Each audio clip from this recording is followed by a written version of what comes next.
আসসালামু আলাইকুম। কেমন আছো সবাই? এই তো ভালো আছি। এই তো আমাদের সকালে দুধ আনছে। দুধ অনেক সময় বোতলে রাখলে নষ্ট হয়ে যায়। এজন্য একটু গরম পানিতে আমি দুধের বোতলটা ধুয়ে তারপরে বোতলে দুধ রাখবো। এরপরে যে দুধ রাখবো, দুধটা নষ্ট হবে না। দুধের বোতল আবার সাবান দিয়ে ধুয়েও নিছি। তারপরেও অনেক সময় নষ্ট হয়ে যায়, এজন্য একটু গরম পানিতে ধুয়ে নিলে আর কি ভালো থাকে, অনেক দিন ভালো থাকে।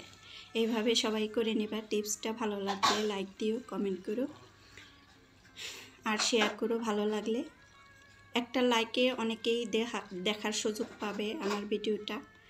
আর এরপরে হচ্ছে দুধ আমি এভাবে ভরে রাখি যাতে নষ্ট না হয়। তারপরে দুধটা জাল করার সময় যে দুধটা উতরিয়ে পড়ে যায়, অনেক সময়ই আমরা চেয়ে থাকি, চেয়ে থাকতে থাকতে অনেক সময় দুধে বলক আসে না, তারপরে আবার হঠাৎ করে বলক এসে যায়, পড়ে যায়। তা এইখানে যদি আমরা একটা চামচ দিয়ে রাখি তাহলে দুধটা পড়বে না। এই তো এখন আসলাম ডাটাটা আমরা অনেক সময় বাইরে রাখি, নরম হয়ে যায়। নরম হওয়ার কারণে ছিলা যায় না, ছিলতে গেলে কোটা যায় না। একটু ঠান্ডা পানিতে, ফ্রিজের একটু নর্মাল ঠান্ডা পানিতে ভিজিয়ে রাখলে 5 মিনিট একদম তাজা হয়ে যায়, সুন্দর। তখন তরতাজা ফ্রেশ হয়ে যায়, ওইটা কাটতেও সুবিধা হয়। এই টিপসটাও ভালো লাগলে একটা লাইক দিও।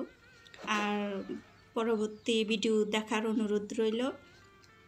ভালো লাগলে পাশে থেকে যাইও। নতুন কোনো ভাই বা বোন হইলে আমি এভাবে আমাকে সাপোর্ট করো সবাই, ভালোবাসা দিয়ে দেখো। আমিও ছোট্ট একটা কমেন্ট রেখে যাইও, আমিও তোমার পরিবারে চলে যাব। এখন আসছি, এই তো আমার যে স্টিলের মাজুনিগুলো আমরা বেশি দিন টেকার জন্য কি করি, এই তো এইভাবে একটু গরম পলক তোলা পানির মধ্যে দিয়ে উল্টিয়ে পাল্টিয়ে একটু আমরা ফুটিয়ে নেব। আমরা টাকা বাঁচানোর জন্য আমরা কত কিছুই করি, এটাও একটা টিপস। টাকাটা এই মাজুনিটা অনেক দিন টিকবে। এভাবে একটু গরম পানিতে জাল করে নিলে অনেক দিন যাবে।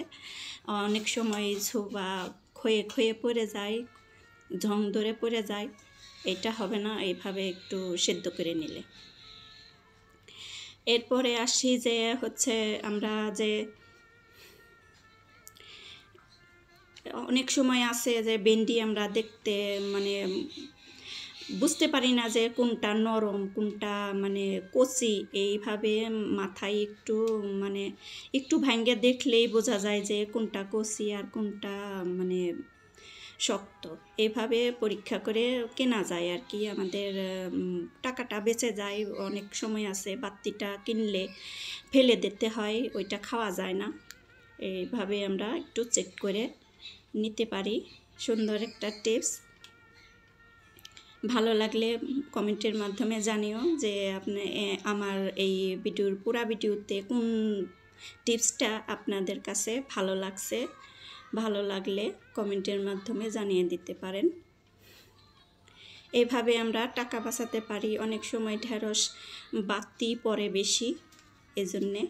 আর এইখানে আসে রসুন নিয়ে আমরা অনেক চেরিতে অনেক সমস্যা হয়ে যায়, চেরিতে ব্যথা হয় ছিলতে গেলে। এইভাবে যদি আমরা একটা শপিং ব্যাগ নেব, ভিতরে ঢুকিয়ে একটা শিলের সাহায্যে, পাটা পুতার সাহায্যে যদি আমরা একটু ছেঁচে নেই, তাহলে রসুনটা আর কি আঙ্গুলের জাতা দিয়ে আমাদের ছিলতে হয় না। এভাবে সব রসুন আলগা হয়ে যায় একসাথে। অনেকগুলা রসুন এইভাবে ছেঁচে নিলে শুধু এই আলগা হয়ে থাকে।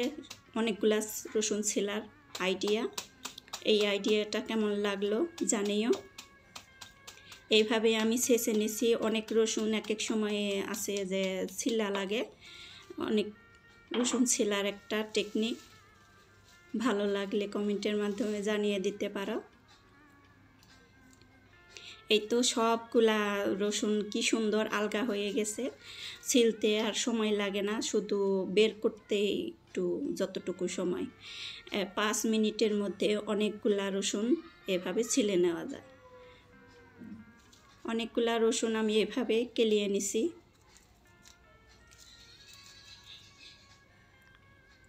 ছিলতে গেলে অনেক সময় লেগে যায়, আঙ্গুলেও ব্যথা পাওয়া যায়।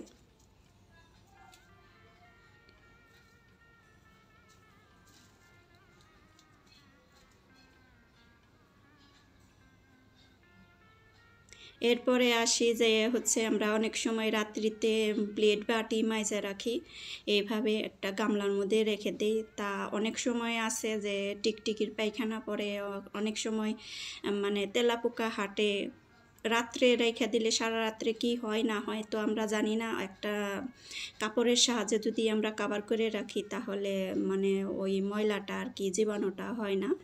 যদি সকালে একটু সন্দেহ লাগে যে আমরা এইখান দিয়ে হয়তো কোনো সমস্যা হয়েছে, তাহলে সম্পূর্ণটা আবার ধুইতে হবে, কাজ বেড়ে যায়। এজন্য একটা কাপড়ের সাহায্যে যদি ঢেকে রাখি তাহলে আর ওই নোংরাটা হবে না। এরপরে আসলাম যে হচ্ছে যে আমরা অনেক সময় কাঁটা চামচ আর চা চামচ একসাথে করে রাখি। এটা করতে গেলে অনেক সময় চা চামচটা উঠাতে গেলে কাঁটা চামচের খোঁচা লাগতে পারে, অনেক সময় বাচ্চারা উঠাতে যায়। আমাদের বাসায় তো আর বাচ্চা নেই, এই জন্যে যাদের বাসায় বাচ্চা আছে তাদের জন্যে ভিডিওটা। সবটি কাঁটা চামচ আমি এখানে একখান জড়ো করে নিয়েছি, একটা রাবারের সাহায্যে আমি পেঁচিয়ে বেঁধে নেব, তারপরে রেখে দেব। কিভাবে রাখি ওইটাও দেখিয়ে দিতেছি।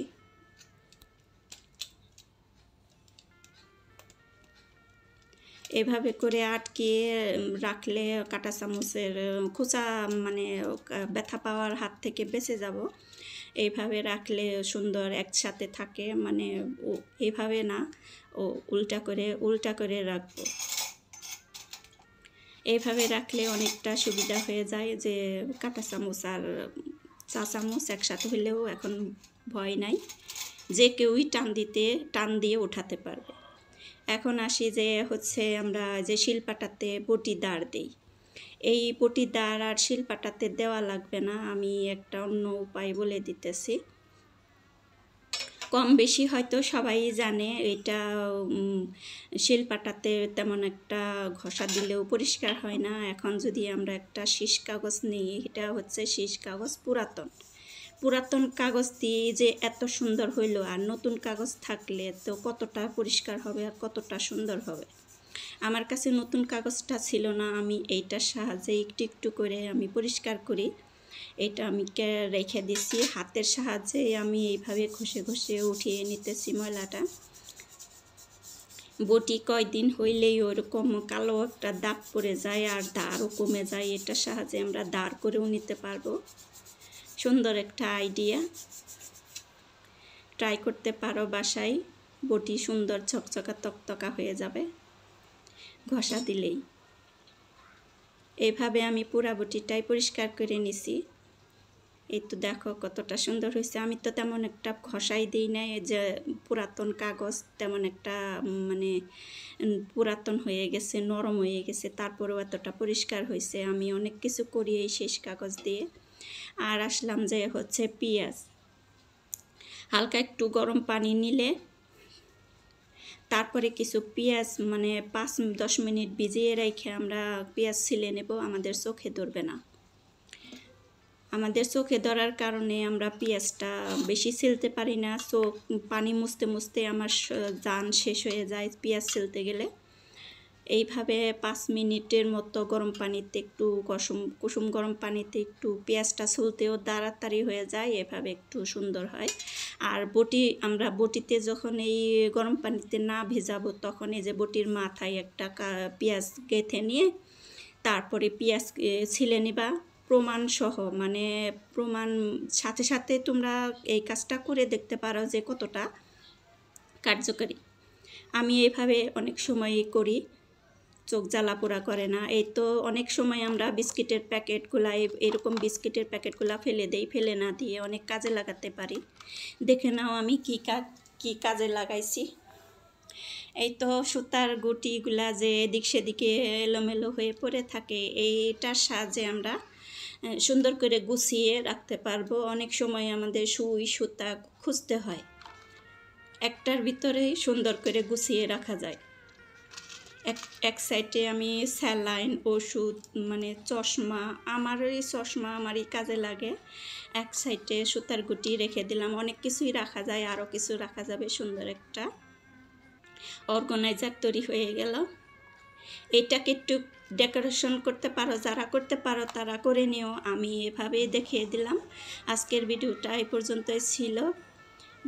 কার কার ভালো লাগছে কমেন্টের মাধ্যমে জানিয়ে দিতে পারো। পরবর্তী ভিডিও দেখার অনুরোধ রইল। আর যদি ভালো লাগে থাকে লাইক দিও, শেয়ার করো। আর আমার পাশে থেকেও নতুন ভিডিও আমন্ত্রণ রইল। আজকে এই পর্যন্তই, ভালো থাকো সব।